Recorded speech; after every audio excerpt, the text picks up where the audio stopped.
Muito bem, senhores. Então, boa noite. Hoje nós vamos continuar o estudo dos princípios no processo do trabalho e vamos falar dos chamados princípios fundamentais ou princípios constitucionais. Olha só, os senhores já aprenderam, por óbvio, né, já que estão aqui no oitavo período fazendo o processo do trabalho, os senhores já aprenderam toda a parte da teoria geral do processo, e o que nós temos feito aqui desde a nossa primeira aula é revisitar essas questões processuais, né, da nossa teoria geral, aplicáveis, né, dando ênfase a essa aplicação no processo de trabalho. E com os princípios não é diferente, né, com os princípios nada muda em relação ao processo de trabalho quanto à aplicação, extensão, funcionamento, fundamentação da principiologia, que ela traz para o processo de orientação, integração de norma, etc. Na verdade, no processo do trabalho, em razão da simplicidade de formas, em razão da legislação mais enxuta que a gente tem, esses princípios eles ganham uma importância ainda maior, né, na nossa esfera processual. São eles, os princípios, que dão coerência, são eles que viabilizam a operacionalização e o próprio funcionamento do ordenamento jurídico trabalhista. A ideia, senhores, é que o princípio ele é norma fundante. Não é que ele seja mais ou menos importante que a lei, mas, na verdade, ele vai servir de fundamento, né? Ou seja, a ideia é que o nosso ordenamento jurídico, em razão de conferir aos princípios que a gente chama de fundamentais, né? Caráter de normas constitucionais, isso influi diretamente na aplicação, quando a gente fala em interpretação e aplicação da legislação, especificamente do ponto de vista aqui trabalhista, na solução dos casos concretos, né? Passam a ser, como a gente pode dizer, que são fontes primárias, né, do nosso sistema, tá certo? Então, é como se fosse, senhores, um núcleo duro, né, do nosso sistema jurídico, como um mandamento, um alicerce desse sistema jurídico. E sobre ele, né, é que virão todas as outras normas. Então, através dos princípios, a gente consegue ter uma exata compreensão, a gente consegue ter uma exata dimensão para definir lógica, para definir compreensão, para definir inteligência legislativa, para definir lógica, a racionalidade, né, para dar sentido e humanizar o nosso ordenamento jurídico. Então, esse é o principal papel desses princípios, né, e é a partir daí que a gente vai trabalhar no processo do trabalho, sobretudo, essa aplicação, correto? Imaginem os senhores que na própria Constituição a gente tem a previsão de alguns princípios, daí o nome de princípios constitucionais fundamentais. E outra coisa importante é que não há conflito, né, de principiologia. O que se busca é a harmonização e não a revogação de um princípio pelo outro. Então, a interpretação ela tem que ser feita de uma forma abrangente, o mais integrativa possível, correto? Quando a gente fala, senhores, em princípios constitucionais ou fundamentais, nós temos que lembrar que eles têm basicamente três funções. A primeira delas é a chamada função informativa. Olha, como o nome quer dizer, essa primeira função, essa chamada de função informativa, ela é destinada ao legislador.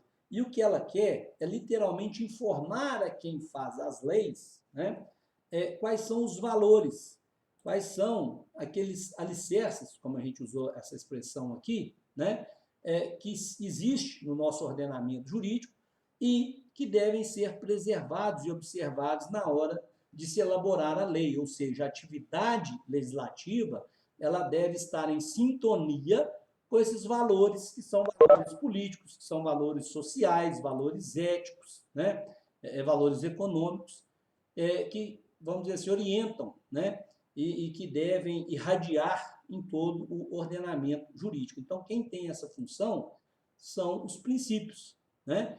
Ele vai inspirar essa atividade legislativa, né, e vai funcionar, né, como observações que devem ser feitas e que devem ser ponderadas quando da formulação de novas regras ou quando de uma atualização, né, como a gente teve agora a reforma trabalhista, e o fundamento disso, senhores, é que os princípios, como retratam valores, eles retratam também os anseios, né, os desejos que a sociedade tem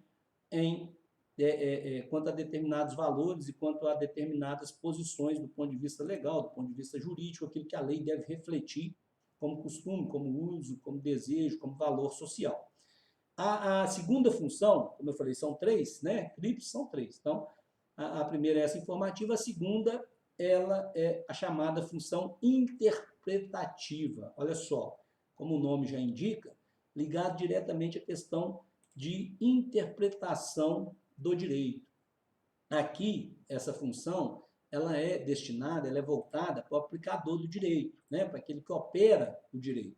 E nesse sentido, senhores, observem que a ideia da função interpretativa é, vamos dizer assim, dar o norte, tá certo? Para aqueles que vão aplicar as normas jurídicas em solução de conflito, em atuações específicas em que o Estado deve intervir nas relações de trabalho, de forma tal que traga para esse aplicador do direito, né, para esse operador do direito, a exata compreensão, né, e significação, qual é o sentido que deve se dar àquela norma pertencente ao ordenamento jurídico.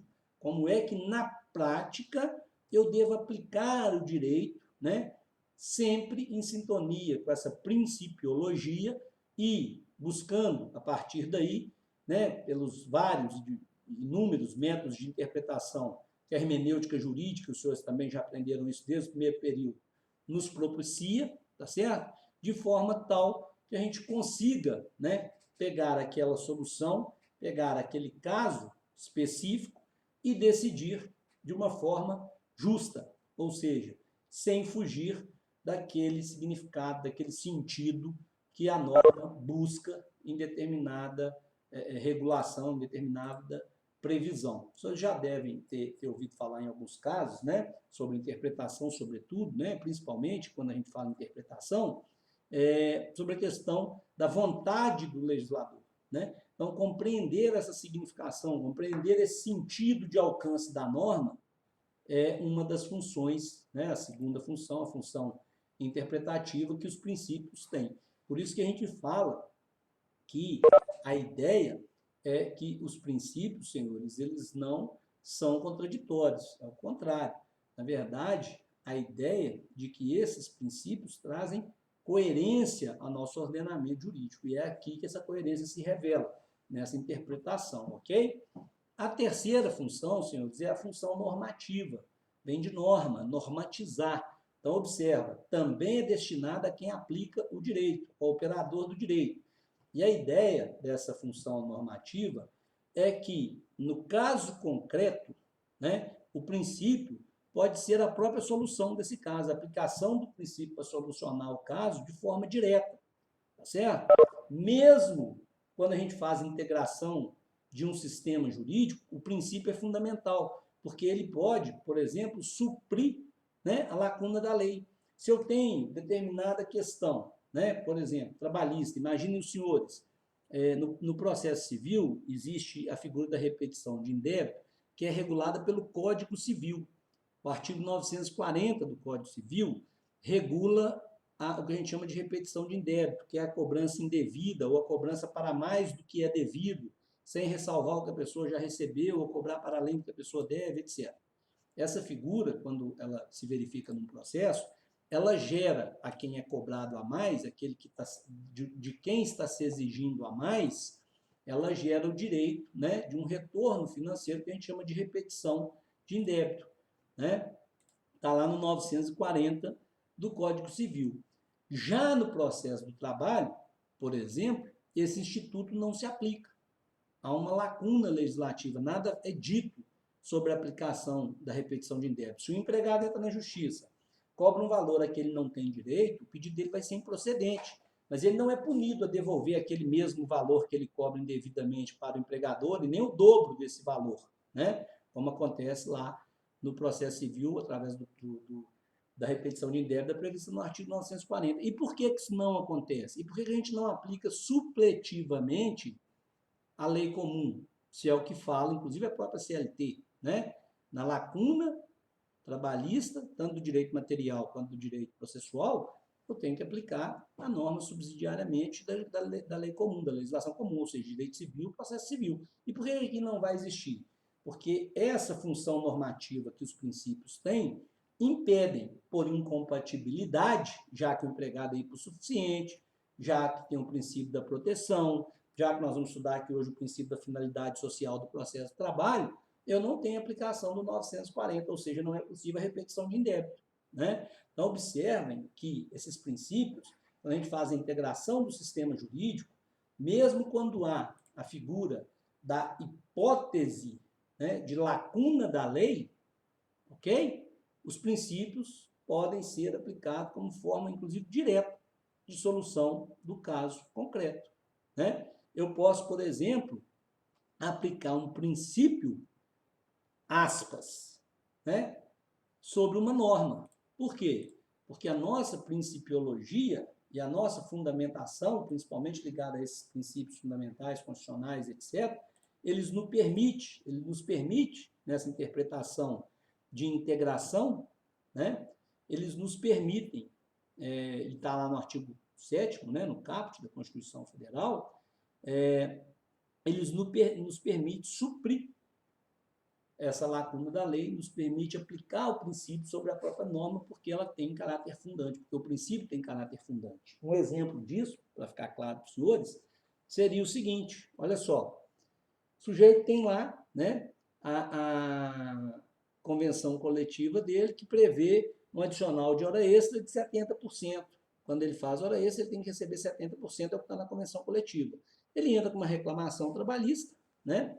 E a empresa alega, por exemplo, em defesa, que pela Constituição Federal ele tem que receber 50% de hora extra, porque é o que fala o artigo 7º da Constituição Federal. A hora extra é paga com 50%. E vai alegar que é uma norma constitucional, blá, blá, blá, blá, blá, blá. E o juiz vai definir pela aplicação de qual regra? Da Constituição ou da Convenção Coletiva? Da Convenção Coletiva. E ele vai fazer isso com base em quê? Se a outra norma é constitucional e a de cá é prevista na Convenção Coletiva. Ele vai fazer isso com base nos princípios. Qual o princípio? Vocês já aprenderam lá em direito material.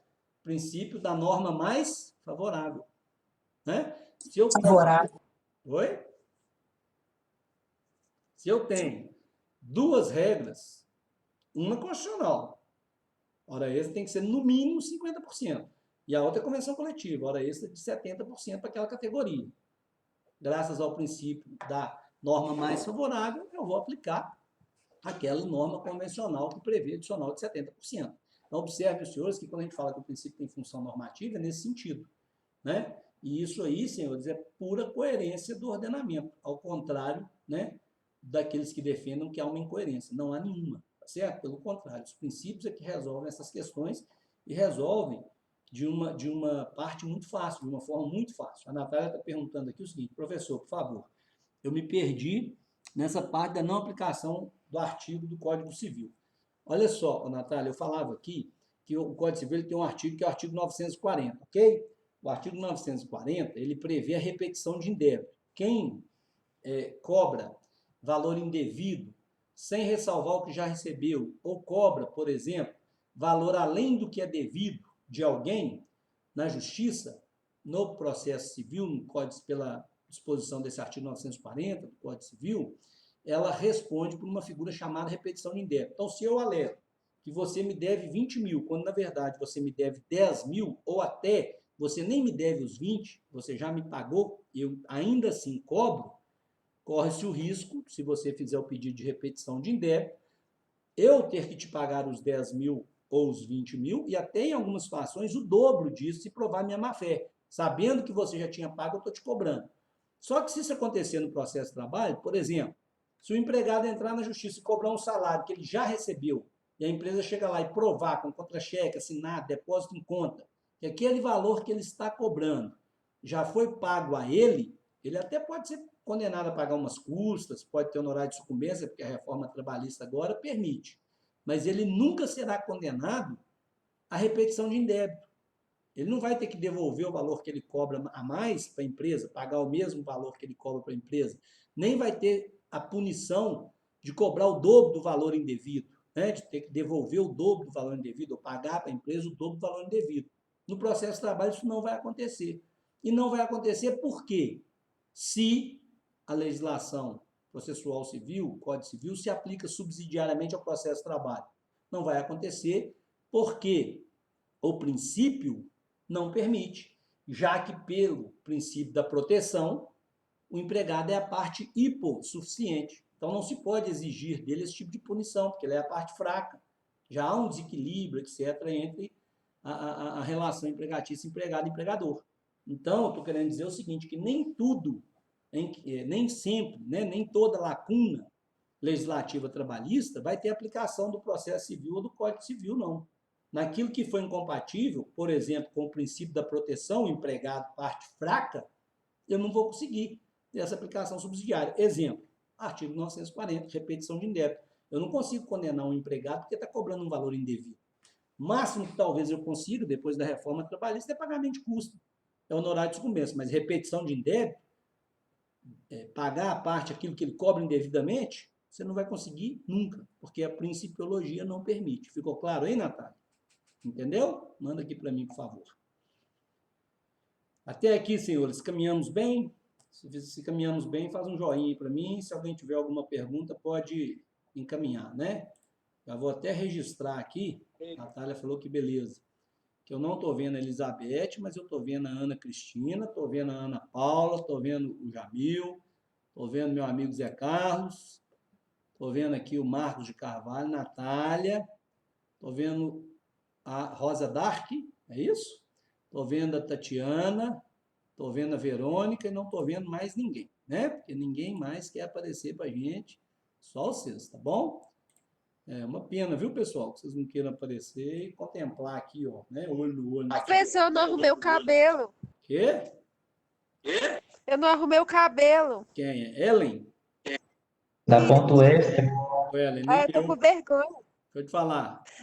Pelo que eu tô vendo aqui, nem eu, nem o Zé Carlos, nem o Jamil, né? Ai, Nós tô também não arrumamos feio. cabelo. O Marcos, olha Fica lá, nem eu, nem o Marcos. O Marcos também não arrumou o eu vou cabelo, me não. ajeitar aqui. É a mesma coisa de assistir aula que ser o vídeo do professor só com áudio, né? É, eu vou fazer Então, isso. Jamil, não ia dar certo. eu acho que eu vou fazer isso. Eu vou fechar o vídeo aqui, conforme for, eu vou fechar até o áudio, tá? Aqui. Elizabeth tá com esse negócio de câmera com defeito aqui. Nós vamos fazer uma vaquinha, tá, Elizabeth? Vai comprar uma câmera para você, viu? Fazer uma Manda que a rifa. gente arruma a câmera. Nós vamos fazer uma rifa, tá? Nem o Zé Henrique Zupo hoje quis aparecer. Senhores. O quarto está muito bagunçado, professor. Não Hã? dá para mostrar, não. Oi. O quarto está muito bagunçado. E a gente aqui tem eu particularmente tenho uma preocupação com isso. Nossa, precisa ver. Tô sem câmera porque eu tô de pijama, mas tô online. Você deve estar... Isabela? Tô online. Isabela, você deve estar vendo novela, né? Mas não tem problema, não. Tô nada. Agora nós estamos te vendo aí. Estou vendo o Zupa agora. Aí, ó. Agora chegou mais gente. Que bom, viu, gente? Vocês não sabem o tanto que é importante ver os senhores. Estou vendo o Júnior agora também. O Nuno Lima apareceu aqui, ó. Beleza pura, né? Então vamos lá. Olha só. A Rosa não mexe, parece que é foto. Tem hora que eu acho que é foto. Agora mexeu, eu estou vendo que não é. Ela fica quietinho, né? Olha só, senhores. Então vamos, na hora de essa fiada aqui, vamos dar aula, né? E está gravado, que coisa. Olha só. Além desses princípios constitucionais, princípios fundamentais, nós temos também os princípios gerais, né? Os princípios gerais, eles têm uma classificação informativo e fundamental. Os informativos são aqueles cujo o objetivo e os critérios têm caráter técnico, caráter lógico, não tem conteúdo ideológico no sentido de ideal processual, nada disso. É uma questão simplesmente técnica, né? São universais e são considerados, vamos dizer assim, controversos em qualquer ramo processual. Eles é que são os responsáveis pela fundamentação, né, da chamada teoria geral do processo. Primeiro é o princípio lógico. Esse princípio lógico, ele trata da escolha dos fatos e da forma que seja mais adequada, mais apta do ponto de vista processual, técnico processual, a descobrir a verdade, evitar-se, né, o equívoco no julgamento ou na aplicação do direito. A ideia aqui, senhores, é que o processo ele tem um caminhar lógico, né, racional, técnico, que deve ser observado. Por exemplo, qual que é a primeira peça? O que dá início ao processo? É uma inicial. Se alguém falou alguma coisa, relatou lá algum fato, alegou alguma coisa contra outro alguém, o que eu preciso ter também? Preciso ter a versão desse outro alguém. Então, ele tem que fazer depois do inicial, a gente tem que ter uma defesa, né? Conhecer a versão do outro lado. Como o outro lado vai apresentar documento e tal, para que a primeira parte que manifestou no inicial não fique prejudicada, ela terá direito de se manifestar sobre esses documentos. Então, eu tenho uma impugnação. Depois, eu preciso que ambas as partes tenham a oportunidade de trazer para o processo aqueles elementos que demonstram que elas falaram. Então, eu tenho uma produção de prova. Então, observe.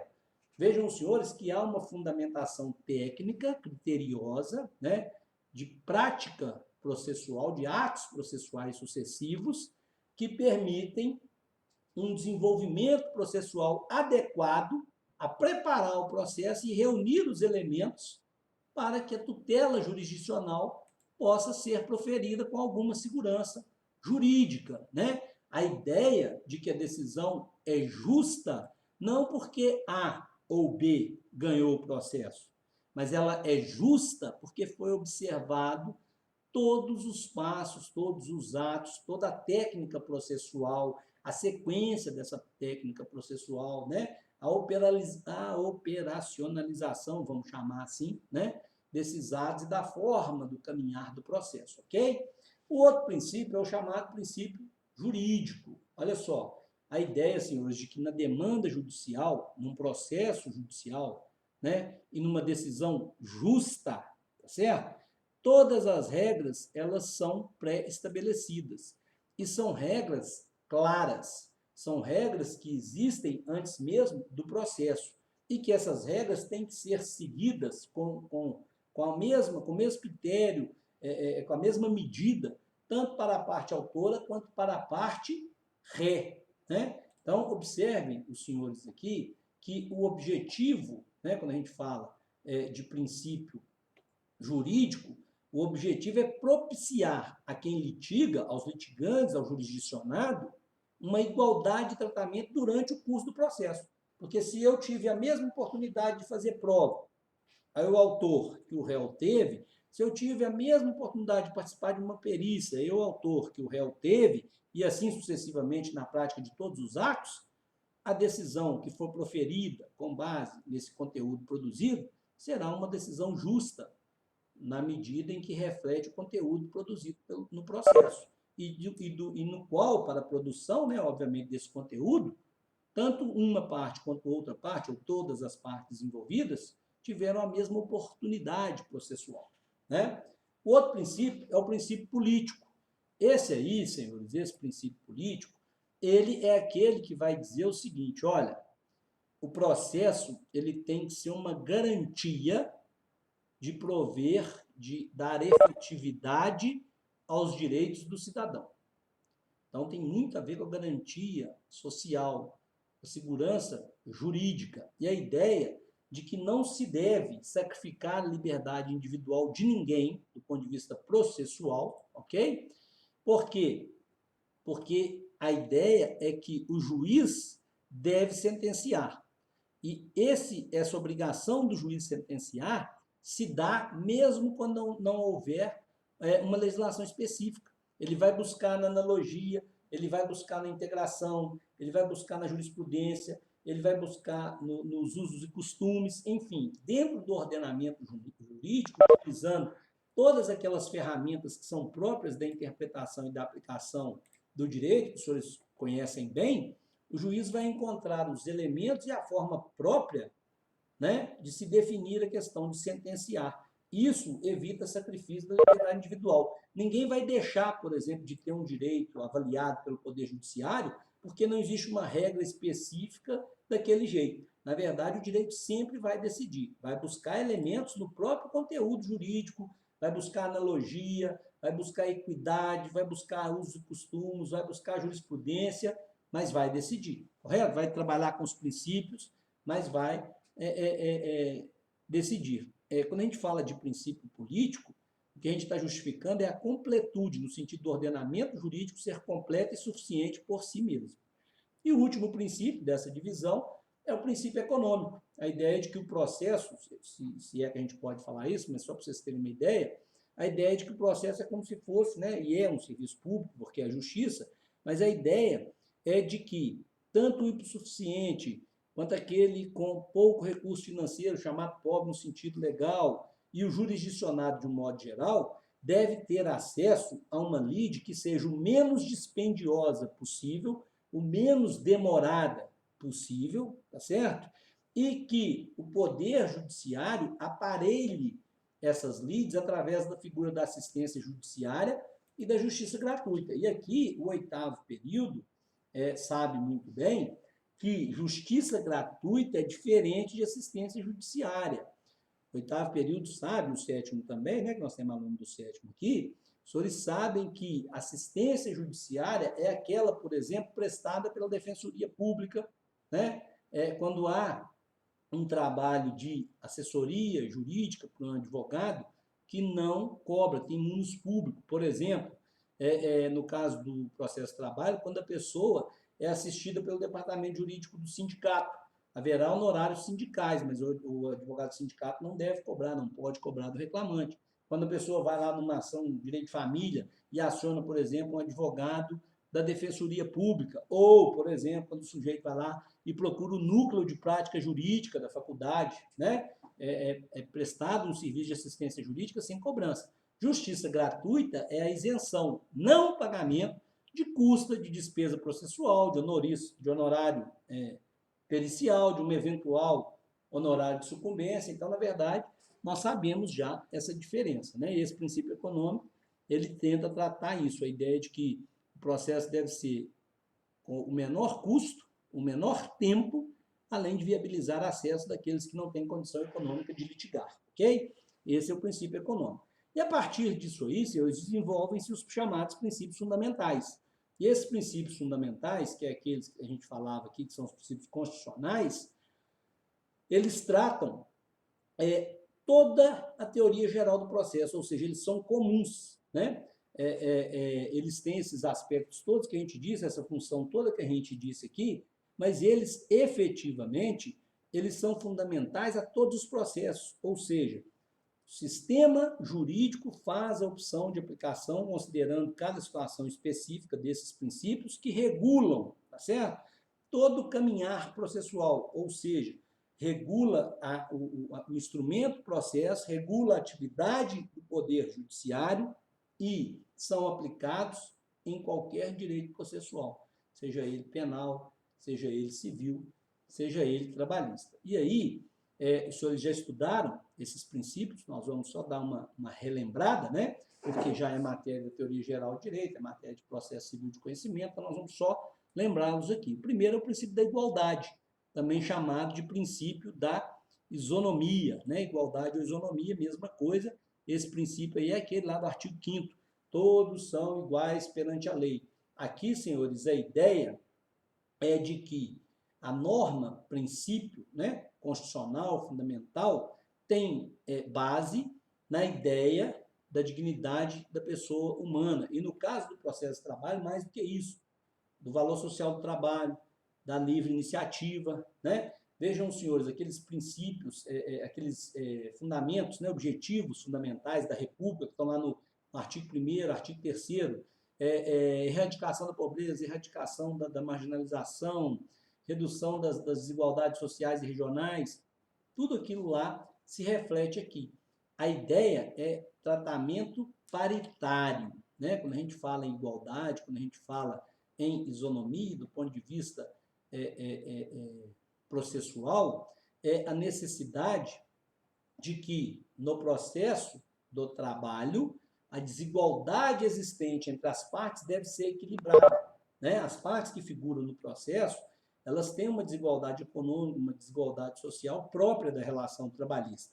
E o papel desse princípio da isonomia é fazer com que essa desigualdade seja erradicada, ou seja, a ideia é de que se garanta no processo uma justificada igualdade de litigância, uma justificada igualdade na forma de praticar esses atos e de atuar no processo, de forma tal que essa desigualdade seja reduzida de preferência a zero, ela passe a não existir justamente em razão desses procedimentos, desses atos, né, que são postos durante o curso do processo, de forma tal que a gente possa dizer o seguinte, que há tanto uma igualdade formal como uma igualdade substancial. E aí, se a gente pudesse usar uma expressão assim, bem objetiva, a gente falaria que é ter paridade de armas, né? Que é aquilo que a gente falou de dar a mesma oportunidade processual ao autor e ao réu, a uma parte e à outra, ok? No processo de trabalho isso acontece muito, né? Não é, por exemplo, porque o reclamante está com a justiça gratuita que não vai se definir pela realização de uma perícia. Ah, mas se o reclamante perder, ele não tem como pagar, o Estado vai pagar. Um exemplo, né, da ideia de se buscar essa igualdade processual. Se a empresa perde, a empresa paga o honorário pericial. E se o reclamante perde, o Estado paga, né? O princípio do contraditório. Senhores, um princípio que complementa o outro é esse chamado contraditório e o outro que é a ampla defesa. Mas eu queria lembrar para os senhores, pode parecer bobagem, mas são princípios diferentes, ok? Então não vamos achar que princípio da ampla defesa e contraditório. Veja bem, princípio da ampla defesa e princípio do contraditório. São dois princípios, ok? Apesar deles andarem sempre juntos, inclusive tem previsão no mesmo tópico, no mesmo inciso da Constituição Federal, artigo 5º, 55 da Constituição Federal, apesar disso aí, eles são princípios diferentes. O princípio do contraditório, assim como o princípio da ampla defesa, são princípios de mão dupla, mas especificamente, a ideia do contraditório é garantir o direito de resposta, é a ideia de que a ação ela é bilateral, né? Então, observem, senhores, que essa bilateralidade do processo, ela aproveita tanto ao autor quanto ao réu. Significa dizer o seguinte, e terceiros também, né? Se tiver algum terceiro participando da relação processual, significa dizer o seguinte, né? Se o autor disse na inicial, trouxe alguma alegação, a defesa permitirá ao réu contradizer aquilo. Contraditório, né? Ele vai dizer, vai ter a oportunidade. Se ele vai dizer, não sei, que é uma faculdade, né? Ele pode sequer oferecer defesa, pode até reconhecer o pedido do autor, mas a regra é que tem que lhe ser assegurado o direito de resposta. E esse direito de resposta é através do contraditório.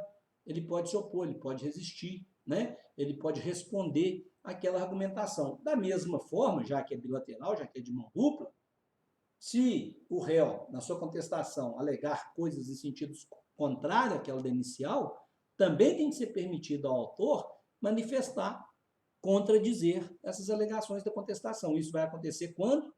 Na fase da impugnação. Por isso existe a impugnação. Né? O autor falou um monte de coisa. O réu foi lá e teve a oportunidade de contradizer aquelas coisas. Exerceu o contraditório. Aí, agora, precisa também dar ao autor o direito de exercer o contraditório sobre as alegações do réu. Para isso existe a impugnação. Então, observem os senhores, por isso que a gente fala, né, que é um princípio de mão dupla, ok? Você pode, de fato, você tem o direito, a oportunidade, caso queira, né, efetivamente, você tem a oportunidade, né, de se manifestar, ok? Então, se determinada matéria, determinada alegação, determinado objeto, ponto processual é alegado no processo, a lei garante que você tenha a oportunidade sobre aquilo de se manifestar, tanto para o autor quanto para o réu, princípio contraditório. A ampla defesa, isso aí já é conhecido, nosso antigo, né? Nós só estamos relembrando, o processo de trabalho é assim. Ampla defesa, né? Ampla defesa é outro princípio, lá do artigo 5º, 55 da Constituição Federal, também aplicável ao autor e ao réu, complemento contraditório. Mais do que contradizer, você tem o direito de produzir as provas daquilo que você alega. Nós falamos que já do ônus da prova no processo de trabalho. Falamos que a regra geral é que o ônus da prova incumbe a quem faz a alegação. Então, quando eu falo em princípio da ampla defesa, eu estou dizendo o seguinte, aquilo que a parte alega, ela precisa ter a oportunidade, chamada de instrução processual, de produzir as provas naquele sentido. Então, se eu, autor, disse várias coisas, aleguei várias coisas, eu vou apresentar documentos para poder provar, trazer para o processo, né, a prova da existência do que eu estou dizendo, da minha razão, né, daqueles fatos que constituem meu direito. Se na defesa o réu contradiz isso e alega um tanto de coisa em sentido contrário, há que se permitir a ele que faça a mesma coisa, apresente a documentação e aqueles elementos de prova que ele entenda são suficientes a demonstrar aquilo que ele está dizendo. E para isso existe também a fase da instrução. Vamos ouvir uma testemunha, vai ter um depoimento pessoal, pode ser feita uma perícia técnica, né? Então a ideia de permitir às partes que se utilizem de todos aqueles meios de prova, que sejam meios de provas idôneos e lícitos, permitidos pelo ordenamento jurídico, no sentido de comprovar aquilo que elas alegam, né? É um princípio constitucional de observação obrigatória em todos os processos, assim como contraditório. Então, você vai condenar um réu no processo penal sem dar ele o direito de fazer prova ou de responder aquilo a que ele está sendo acusado de ter cometido como crime, né? Como é que você vai condenar alguém a pagar uma indenização sem deixar ela se defender da indenização, dar a sua versão dos fatos ou produzir prova? Mesma coisa no processo de trabalho, né? Você não vai condenar ninguém sem dar a ele o direito de dizer, dar a sua versão e apresentar aqueles elementos que ele tem de prova. Agora, se ele vai exercer esse direito ou não, é outra história. A questão é que ele tem que ter a oportunidade processual de proceder, né, a esse contraditório, a essa ampla defesa. Correto? Próximo princípio aí, senhores, é o princípio da imparcialidade do juiz. Olha só, vamos lá. Quem é que presta tutela jurisdicional no direito brasileiro? É o Estado do juiz. Vocês já aprenderam isso aí, né? Então, o que a gente fala é que o Estado juiz, e aí o magistrado, vamos falar assim, ele tem o poder, dever, função, né, de prestar o serviço público que resulta na tutela jurisdicional. É assim que funciona, né? Esse é o nosso modelo vigente, processual, de poder judiciário, etc, etc. Então, observem aqui, os senhores, o seguinte: quando eu falo que o juiz ele tem que ser imparcial, não precisa que ele nem significa dizer que o juiz deve ser neutro. Não há confusão em imparcialidade e neutralidade, pelo amor de Deus. Se o juiz fosse neutro, ele nunca poderia decidir nada, né? O juiz imparcial, senhores, é aquele que age de acordo com as suas responsabilidades, né? Que tem sua visão de mundo, que tem suas convicções, porém, ao desempenhar a função jurisdicional, ao atuar como juiz, ele não deixa que as suas tendências pessoais possam macular o devido processo legal. Ou seja, ele não vai favorecer uma parte em prejuízo a outra parte em razão daquilo que ele pensa, daquilo que ele acredita. Ele vai atuar com fundamento no direito, com fundamento nos fatos, com a prova produzida de acordo com a lei. Ah, professor, mas peraí, pô, o juiz tem a figura do livre convencimento. Tá certo, ele tem, mas é livre convencimento o quê? Livre convencimento motivado. Então tá, o que foi que te motivou, ou seja, o que lhe deu fundamentação para se convencer disso e não daquilo, né? Então observem, os senhores, que a ideia da imparcialidade do juiz é para que a lide ela tenha uma justa composição no sentido de solução.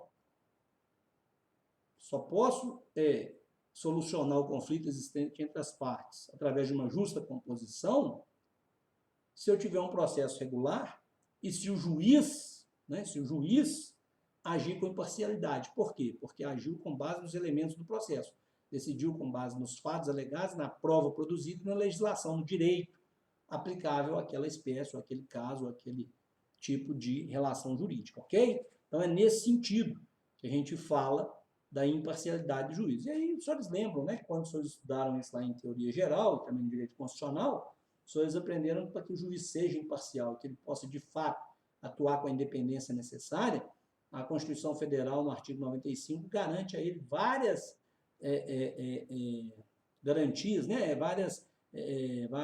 tem várias garantias especiais, que é aquela da inamovibilidade, vitaliciedade, irredutibilidade de salários, enfim, está lá no artigo 95, só para a gente relembrar aqui, correto? Então, isso aí também aplica ao processo do trabalho da mesma forma, ok? Senhores, o próximo aí é o princípio da motivação das decisões. Eu acabei de comentar, inclusive, sobre a ideia do livre convencimento motivado. Nós vamos lembrar aqui que lá no artigo 93, inciso 9 da Constituição Federal, existe uma previsão específica dizendo que os julgamentos do Poder Judiciário têm que ser públicos, né? E que, sob pena de nulidade, todas as decisões têm que ser fundamentadas. Com o novo CPC, que de novo já não tem nada, né? O CPC de 2015, ele traz também